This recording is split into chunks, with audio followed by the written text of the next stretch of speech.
Schwarzenegger, I've read that you guys actually hated each other for a while. Well, we were very competitive. Yeah, I think hate's a good word. It is. To have a couple of young filmmakers, 27 years old, come in and find new life in the movie. Rocky's story has basically been told. Schwarzenegger. I've read that you guys actually hated each other for a while. Well, we were very competitive. Yeah, I think hate is a good word. It is. Come on. You know, Sylvester Stallone as the ultimate tough guy on screen, Rocky, Rambo, the Expendables. But what if I told you behind that legendary career lies a hidden list? A roster of 6 Hollywood stars that Sly absolutely definitively hated. These aren't your typical celebrity spats. We're talking about shocking betrayals, friendships shattered by ego and ambition, and off-screen confrontations that make his most famous fight scenes look like child's play. Ever wondered which co-star pushed him to his breaking point? Or who nearly came to a real-life fist fight with Stallone on set? Join us as we pull back the curtain and uncover the top 6 actors Sylvester Stallone hated the most. Get ready because the real drama is just beginning. Number 1, Richard Gere. In the unforgiving proving ground of 1970s Hollywood, where hungry young actors clawed for their big break, 2 men with vastly different approaches collided. Sylvester Stallone, the raw, instinctive brawler from Hell's Kitchen, poured his gritty life experience into his work, co-writing The Lords of Flatbush as a personal testament. Richard Gere, on the other hand, was the methodical, classically trained theater actor, meticulously dissecting every line. Their clashing styles were a powder keg, and the fuse was lit by a single greasy chicken sandwich. The year was 1974, and the low-budget set of The Lords of Flatbush was a pressure cooker. Tempers were already frayed, and then came the infamous car scene. Stallone, grabbing a hot dog, found himself squeezed next to Gere, who was wrestling with a chicken slathered in mustard. Stallone, ever the pragmatist, issued a warning. "That thing is going to drip all over the place." Gere, seemingly unconcerned, retorted, "Don't worry about it." But Stallone, sensing disaster, pressed on, "If it gets on my pants, you're going to know about it." The inevitable happened. A small greasy river of mustard landed squarely on Stallone's thigh. In a flash, without a word, Stallone elbowed him in the side of the head and basically pushed him out of the car. The set went silent. The director was faced with an impossible choice. Keep both and endure daily chaos or fire one. The decision was made. Richard Gere was out. The official line was creative differences, but everyone knew the truth. As Stallone bluntly stated years later to Ain't It Cool News, Richard was given his walking papers and to this day seriously dislikes me. For Gere, it was a humiliating dismissal, not for lack of talent, but for a simple condiment mishap, and Stallone's explosive temper. The whispers traveled fast in gossipy Hollywood. Stallone, meanwhile, emerged as the undeniable alpha, a force who wouldn't tolerate dissent on his projects. He had drawn a line in the sand. This was his movie. The feud, however, didn't end with a mustard-stained pair of pants. Even decades later, the animosity simmered. Stallone went on to drop a bombshell, claiming that Gere actually believed him to be the source of one of Hollywood's most notorious urban legends. He even thinks I'm the individual responsible for the gerbil rumor. Not true, but that's the rumor. While Gere himself has rarely addressed the feud publicly, choosing instead to focus on his career and humanitarian work, the lingering resentment from the Lords of Flatbush incident clearly cast a long shadow. The rivalry reportedly flared up again years later. According to musical icon Elton John, who claimed the 2 men nearly came to blows over the affections of Princess Diana at a dinner party, John recounted that Stallone arrived with the clear intention of charming Diana, but became infuriated to see her in rapt conversation with Richard Gere. A heated argument ensued with Stallone allegedly grumbling, "I wouldn't have bothered turning up if I'd known that Prince F. Charming was going to be here." Stallone later left the party reportedly with a parting shot. "If I'd wanted her, I would have taken her." Today, the feud remains largely unresolved. While both men achieved massive stardom, the initial clash on that low-budget film set forged a deep-seated dislike that has never truly dissipated. Number 2, Eddie Murphy.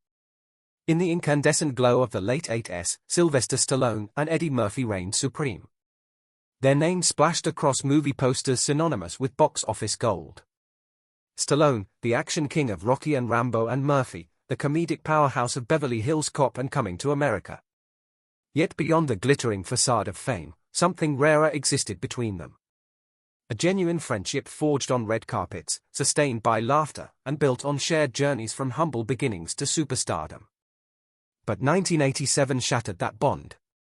The catalyst, Beverly Hills Cop 2. Stallone's then-wife, Bridget Nielsen, a tall, magnetic presence, had a role in the film. Logic suggested she'd be off-limits. Logic, however, rarely dictates the intricate dance of Hollywood sets. Long days, charged energy, and intimate downtime between takes create a unique environment where boundaries blur. Soon, whispers began circulating. People on set noticed a growing camaraderie between Eddie and Bridget, a closeness that ignited the insidious wildfire of rumor. Suddenly, every shared laugh, every prolonged conversation, every sighting together became proof of something nefarious. Whispers metastasized into headlines. Casual comments morphed into full-blown gossip. The truth, or lack thereof, mattered less than the perception, and to Sylvester Stallone, the perception was devastating. Imagine the relentless erosion of trust hearing your wife's name linked repeatedly with a friend in tabloid headlines. It wasn't just embarrassing. It was a deeply personal, humiliating, and infuriating assault. Stallone, never one to let a festering wound remain untreated, bypassed the usual Hollywood filters. No PR team, no publicists, no legal intermediaries. He did what most stars wouldn't dare. He picked up the phone and called Eddie Murphy directly. This was no polite check-in. This was raw, personal confrontation. Stallone was angry, hurt, confused, all of it. He needed answers. As Murphy himself later recalled in a 1989 Rolling Stone interview, Stallone's direct accusation was blunt. He thought I his wife. He came after me and said, "You F your wife." On the other end of the line, the pressure must have been immense. Murphy denied everything unequivocally. "I said down, brother. I didn't F your wife," he recounted. "Did I ever want to F Jeter? No, she's not my type. She was married and married to somebody who was my friend. I'm not that kind of guy." Yet, in the face of shaken trust, especially within an already rocky marriage, words often fall short. Whether or not anything illicit truly happened, Stallone couldn't shake the haunting feeling that something was irrevocably wrong. Two proud, powerful men now stood on opposite sides of a deeply messy chasm. Stallone felt the sting of betrayal. Murphy felt blindsided that his friend believed the gossip. A once solid friendship began to fracture, and the burgeoning tabloid frenzy only exacerbated the damage. Hollywood, ever hungry for drama, feasted on the A-list fallout. From that moment, the friendship was over. Calls ceased. Shared events became exercises in strategic avoidance. The warmth evaporated, replaced by a cold, impenetrable silence. As Murphy somberly reflected, "I haven't talked to him since then. Sly and I liked each other too, but after the weirdness with Bridget, it was ruined. I didn't F her." Years of shared history, laughter, and mutual support were sacrificed on the altar of rumors and fractured trust.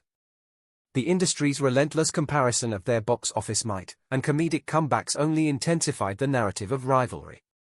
Despite the personal heartbreak, both men continued their stratospheric careers. The genuine connection they once shared, however, remained lost, never truly recovering. The story of Sylvester Stallone and Eddie Murphy is a stark reminder that fame and fortune offer no shield against the profound pain of a broken friendship, especially when trust in the wild and image-obsessed world of Hollywood shatters beyond repair. What started as one of Tinseltown's coolest bonds ultimately became another what could have been in a town built on ephemeral dreams. Number 3, Kirk Douglas. In the scorching heat of 1982, Sylvester Stallone was not just a star, he was the guy, an overnight sensation propelled by the raw underdog spirit of Rocky. Yet, even with Hollywood at his feet, Stallone carried a profound sense of artistic ownership, a fiercely guarded vision for his next big project, First Blood. This wasn't just another action flick. It was a gritty, emotionally charged exploration of a Vietnam veteran's post-war trauma. A film meant to speak volumes about the forgotten soldier. Stallone, having fought tooth and nail for creative control over Rocky, was in no mood to compromise. Then a titan of old Hollywood descended upon the set, Kirk Douglas. Douglas, a name synonymous with cinematic royalty, known for iconic roles in Spartacus and Paths of Glory, expressed interest in playing Colonel Sam Troutman, Rambo's former commanding officer. The prospect seemed like a dream pairing, a legend opposite the burgeoning superstar. It felt perfect until it wasn't. From the moment he stepped onto the set, Douglas made his intentions unequivocally clear. He wasn't there to simply deliver lines. He arrived armed with a distinct vision rooted in the original First Blood novel where Rambo dies, shot by Troutman. Douglas, with the commanding presence of a general, demanded that ending be reinstated. As Stallone himself recalled in a making-of featurette, Kirk went, "Rambo must die. Rambo must die." I said, "I understand that, but not in this movie." Douglas believed this grim conclusion would lend the film greater dramatic weight and perhaps not coincidentally provide a powerful emotional crescendo for his character. Director Ted Kachchev suddenly found himself caught between an immovable object and an unstoppable force. On one side, Stallone, who had meticulously shaped the script for months, viewing First Blood as the genesis of a powerful new franchise. On the other, Douglas, a 5-decade veteran who cared little for future sequels, focused instead on crafting a grand exit for his character in this singular film. Douglas's demands were not subtle. Kotcheff later recounted Douglas's bizarre habit of referring to himself in the third person. He had a very disagreeable habit of talking about himself in the third person, the filmmaker revealed to Filmmaker magazine, and he'd say, "Kirk doesn't say these lines. Kirk doesn't like these lines." Or he'd want somebody else's line and say, "That's a feeling the sheriff would have, not you." He'd say, "Doesn't matter. It's a great line. The sheriff doesn't say it. Kirk Douglas says it. Kirk Douglas should have this line." Douglas even brought his own rewrites to set, attempting to reshape the film around his theatrical vision. The atmosphere on set became thick with tension, a palpable clash between the methodical old guard and the visceral new guard. Stallone, who had fought fiercely for creative autonomy since Rocky, found himself utterly frustrated. To have a legend, however revered, attempt to dismantle his carefully constructed narrative at the 11th hour was an affront.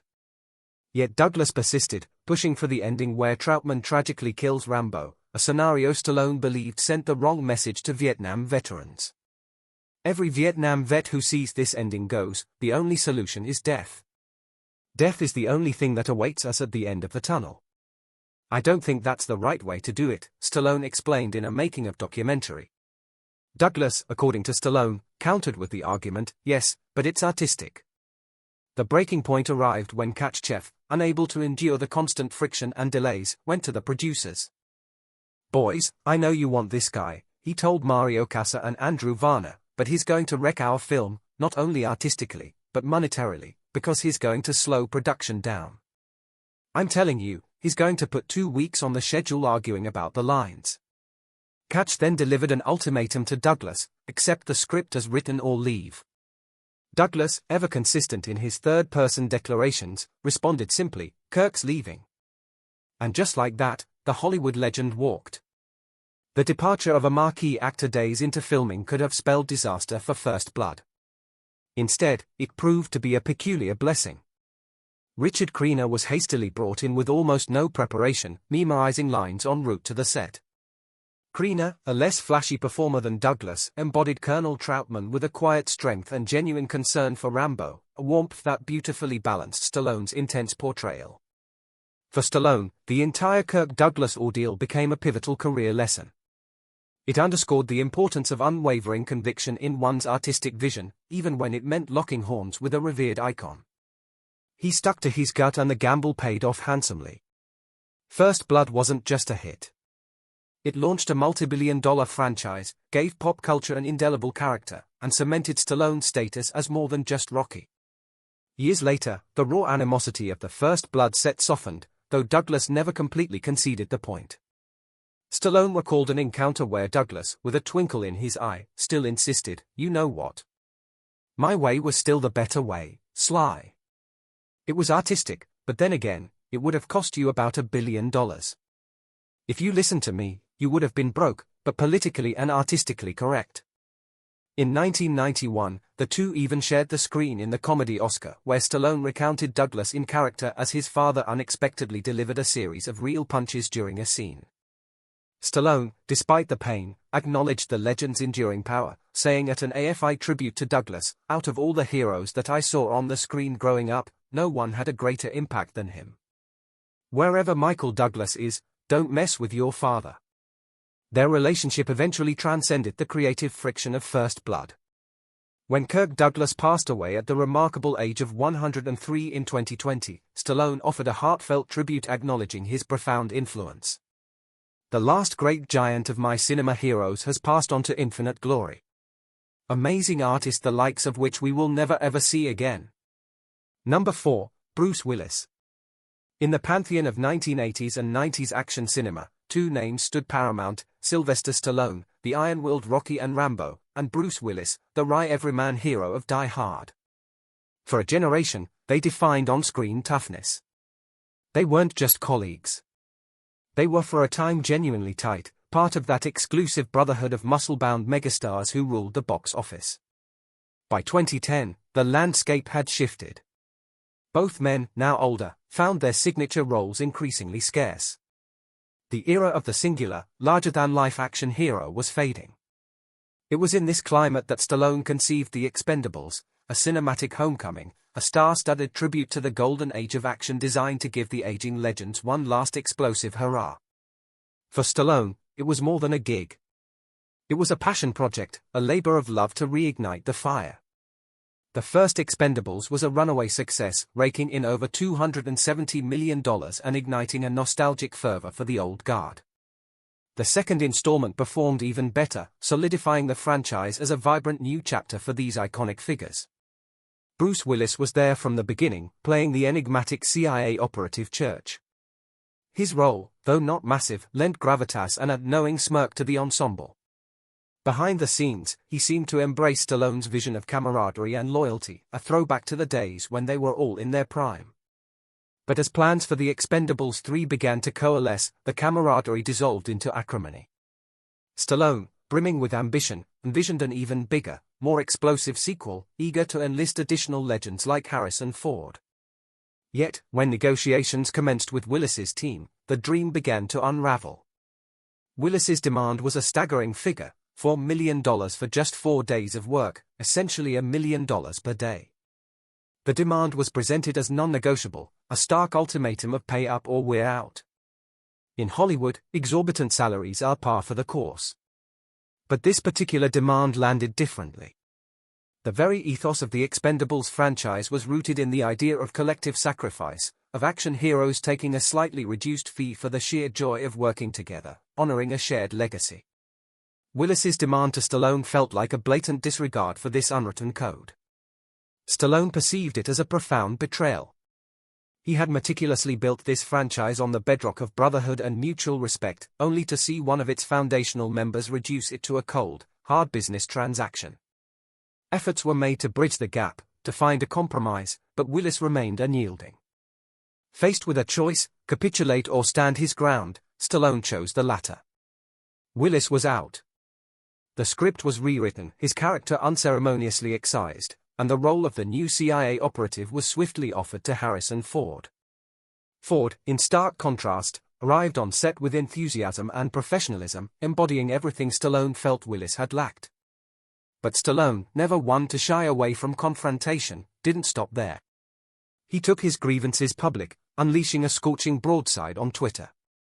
On August 6, 2013, Stallone famously tweeted, "Willis out, Harrison Ford in. Great news. Been waiting years for this." He then twisted the knife further in a subsequent tweet directly aimed at his former co-star, "Greedy and lazy, a sure formula for career failure." The fallout was immediate and brutal. Willis found himself branded with the stinging labels of greedy and lazy, a damning indictment that threatened to tarnish the everyman charm that had made John McClane a beloved icon. Industry whispers intensified and fans questioned his sudden absence from The Expendables 3. Stallone, meanwhile, stood firm in his conviction. He had made it unequivocally clear that The Expendables was a passion project, not just a paycheck. Anyone who failed to respect that foundational principle had no place in his crew. While the Expendables 3 still performed respectably at the box office, the absence of Willis was felt. In the years that followed, Bruce Willis largely remained silent on Stallone's public accusations. His career trajectory continued with roles in critically acclaimed films like Looper and Moonrise Kingdom, suggesting that despite the greedy and lazy label, he continued to pursue diverse projects. The feud, while intensely public at its inception, has since faded into a quiet, unspoken understanding.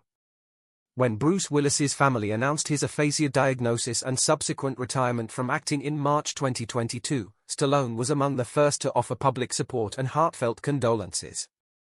In a touching Instagram post, Stallone shared a series of photos of the two from throughout the years, captioning it, "We go back a long way. All the best for you and your wonderful family." He later spoke to The Hollywood Reporter, expressing his deep sadness, "It brings out the fragility of life. It bothers me a great deal because I started with him." While they may not have reunited on screen, and the specific, greedy and lazy, jab was never officially retracted by Stallone, the public display of support during Willis's health struggles signaled a quiet reconciliation. Number 5, Arnold Schwarzenegger.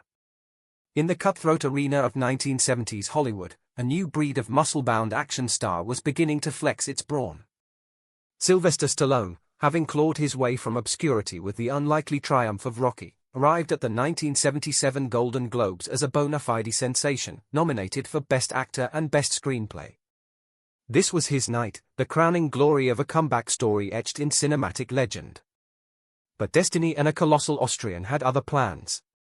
Enter Arnold Schwarzenegger. He strode into the room like a force of nature, imposing, brimming with confidence, his thick accent making every pronouncement sound like a definitive statement. He approached Stallone directly, extending a hand and uttering the now infamous greeting, "Hi, I'm Arnold Schwarzenegger, new talent of the year." Stallone, still basking in the glow of Rocky, dismissed him instantly. Who's this guy, he likely thought, another musclehead trying to make it big in Hollywood. He didn't take him seriously, not for a moment. Then the awards began to be doled out. Rocky was snubbed repeatedly. Not a single win. Meanwhile, the very musclehead Stallone had dismissed, Arnold Schwarzenegger, took home the Golden Globe for New Star of the Year. Stallone was stunned. And as he vividly recalls, Schwarzenegger spent the rest of the night laughing every time Rocky got snubbed. This wasn't just a slight. It was a personal affront, a direct challenge to the alpha in the room. The simmering resentment boiled over. In a moment of pure, unadulterated fury, Stallone grabbed a giant bouquet of flowers and chucked it at Arnold's head. The gauntlet had been thrown. That explosive moment ignited what would become one of Hollywood's most legendary rivalries. A 15-year war of egos, an escalating arms race, and a comedic spectacle rolled into one. As Schwarzenegger himself would later admit to Andy Cohen on SiriusXM's Radio Andy, "We hated each other. We were kind of attacking each other and doing nasty things and saying nasty things about each other and all these stupid things." The 1980s became their personal cinematic battlefield. Initially, Stallone commanded the action landscape with the continued success of the Rocky sequels and the iconic birth of John Rambo in First Blood. He was, by all accounts, the action star. But Schwarzenegger, driven by an insatiable competitive fire, wasn't content to remain in Sly's shadow. He watched Stallone shredded on screen as Rambo, and a clear thought crystallized in his mind. Wait a second. He's in my lane. I'm the muscle guy. I'm the freaking bodybuilder. The switch flipped. Arnold unleashed a relentless barrage of blockbusters, starting with Conan the Barbarian, followed by the game-changing The Terminator, and later Predator. Each film felt meticulously designed to whop Stallone. The competition grew so intense that whispers permeated the industry. These two weren't just competing. They were actively trying to sabotage each other's movies, seeking to undermine each other's box office dominance. Their rivalry manifested in hilariously exaggerated forms. If Stallone wielded bigger guns in Rambo, Arnold countered with something even more absurd. If Arnold got impossibly ripped for Conan, Stallone responded by adding 10 more abs for Rocky IV. It was a ridiculous yet undeniably entertaining escalation. Their shade-throwing was equally unsubtle. In Twins, Schwarzenegger's character scoffs dismissively at a Rambo poster. Stallone, never one to let a slight go unpunished, retaliated in Tango and Cash, brutally beating up a prison inmate who was a transparent Arnold knockoff, not once, but twice. Stallone later admitted he was channeling his animosity for Schwarzenegger during these scenes. But the most ingenious and perhaps cruelest act of trolling came years later. A notoriously terrible comedy script titled Stop or My Mom Will Shoot was making the rounds. Arnold, recognizing its train wreck potential, executed a masterstroke of psychological warfare. He feigned intense interest in the role. Word inevitably reached Stallone, who, driven by his perpetual desire to outmaneuver his rival, rushed to secure the part. He pulled every string imaginable to land the role in what he believed was a prime comedy vehicle. Arnold, meanwhile, settled back and watched the magnificent self-destruction unfold. Stallone starred in Stop or My Mom Will Shoot, and it was, as predicted, an unmitigated disaster. Critics savaged it. Audiences recoiled. It tanked at the box office. And just to rub salt in the wound, reviews mockingly stated that Stallone was trying and failing to emulate Arnold's comedic success. It was a brutal career low point for Stallone, and somewhere Arnold was undoubtedly laughing his ass off.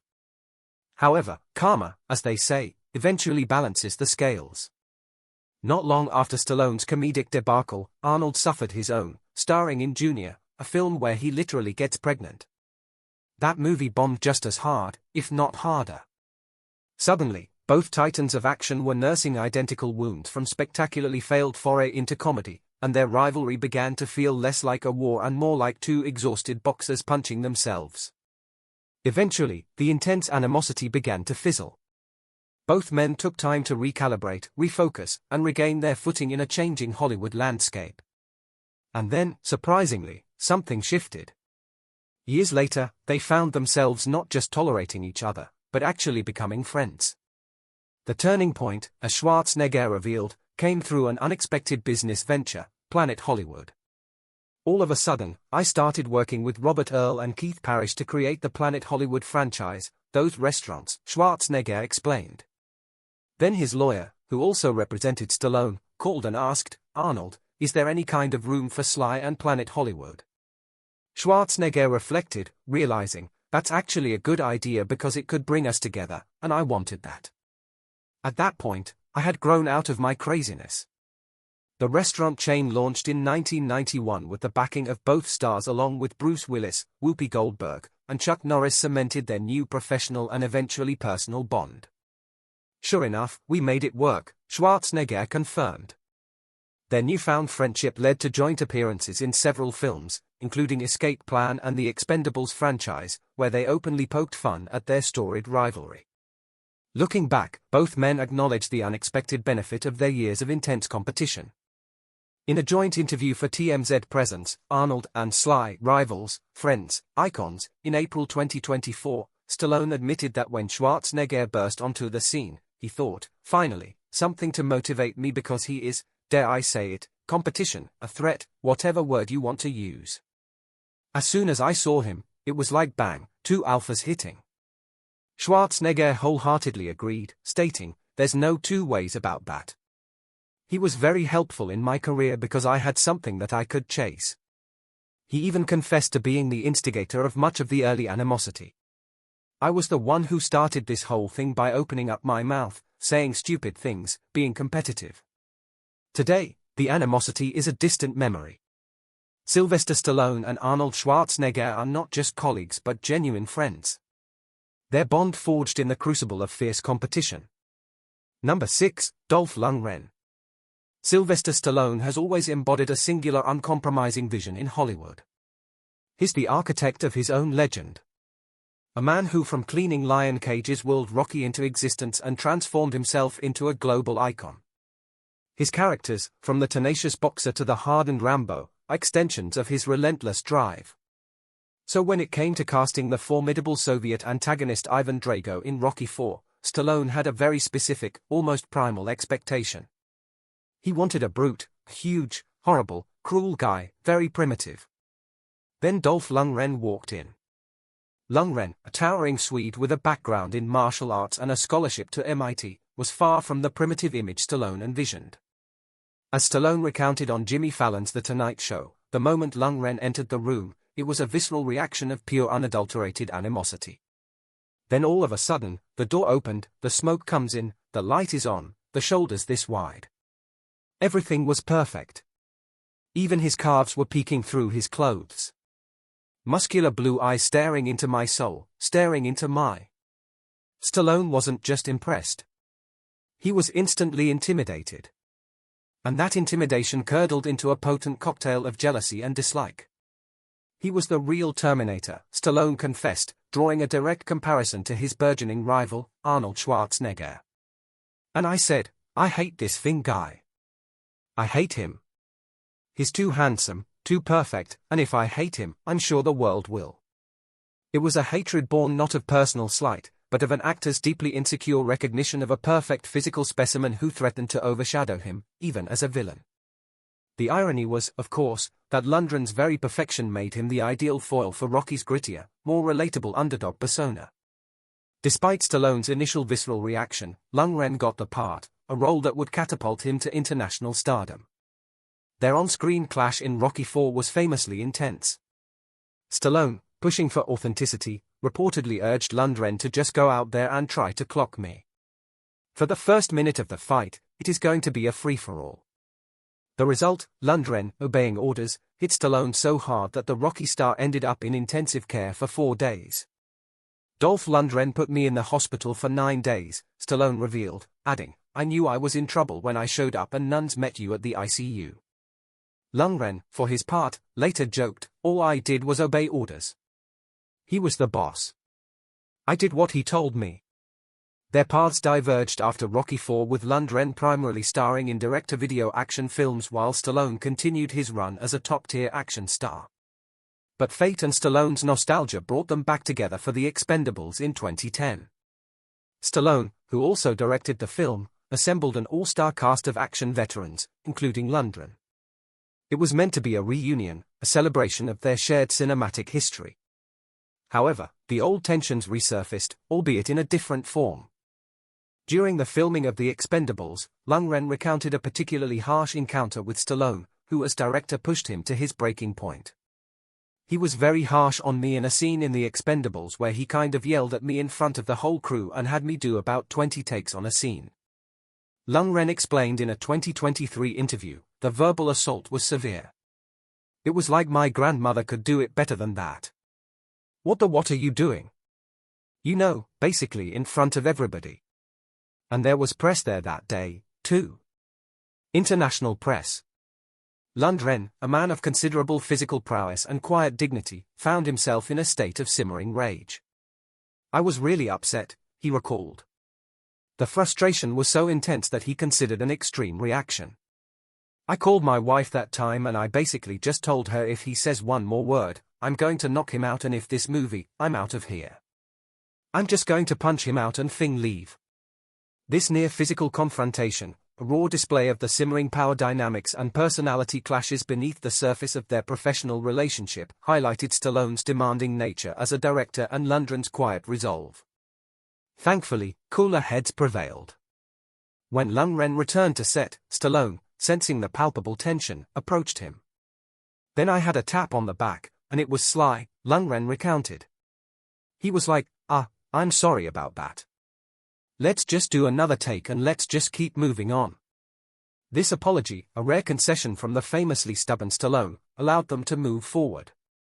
They continued to work together on the subsequent Expendables sequels and in Creed II, where Lundgren reprised his role as Ivan Drago, demonstrating that their relationship, while often tumultuous, possessed a foundational respect.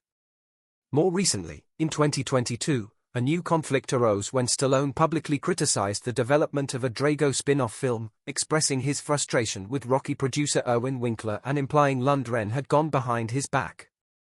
Stallone posted on Instagram, by the way, I once had nothing but respect for Dolph, but he never told me about what was going on behind my back with the character I created for him. Real friends are more precious than gold. Lundgren quickly responded, clarifying the situation and assuring fans of his continued respect for Stallone. He posted on Instagram that he was under the impression that my friend Sylvester Stallone was involved as a producer or even as an actor. He added, "There was a press leak last week which was unfortunate. In touch with Mr. Balboa just so all the fans can relax." There you go. This swift and public reconciliation showcased a maturity in their relationship, a willingness to clear the air directly rather than let misunderstandings fester. Today, their relationship seems to have settled into a familial, if occasionally volatile, bond. Lundgren often speaks of Stallone with a mix of admiration and exasperation, acknowledging his eccentricities while crediting him with launching his career. "He's a crazy Italian," Lundgren affectionately remarked. "I think he knows that I've always respected him and loved him, and I think that's why we're still friends." From the flower-tossing Golden Globe incident with Schwarzenegger to the greedy and lazy tweet aimed at Willis and the near-onset brawl with Lundgren, Stallone's willingness to butt heads has always been a hallmark of his personality. Yet, as each narrative reveals, the raw animosity evolved into something far richer, highlighting a unique fraternity among legends who, despite their differences, ultimately understood and pushed each other to new heights. What do you think was the most surprising revelation about these rivalries? Let us know in the comments below.